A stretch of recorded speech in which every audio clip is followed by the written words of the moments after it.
మనకి మనకి అవ్వని కార్యాలన్నీ కూడా దేవుడికి అప్పచెప్పేసి తోసే ప్రభు చేసే ఎగ్జామ్ రాయువు చదవు ఏం చేయవు మాత్రం రాత్రికి మాత్రం ఇక అందరు భక్తులు అయిపోతారు. రాత్రంతా ప్రార్థనకు రారు, మాత్రం ఆ రోజు మాత్రం ఏం ప్రార్థన చేస్తారు?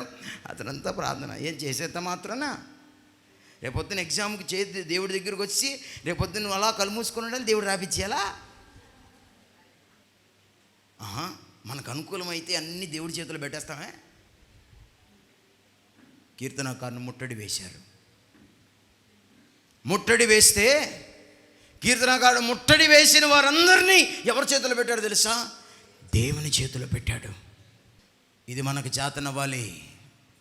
ప్రతి క్రైస్తవుడికి చేతనవితే ఎవరెవరికి ఏం జరగాలో దేవుడు వాళ్ళకి అది చేసి అయితే తన నామానికి మహిమ తెచ్చుకుంటాడు, లేదా రాజ్య స్థాపన దేవుడు జరిగిస్తాడు.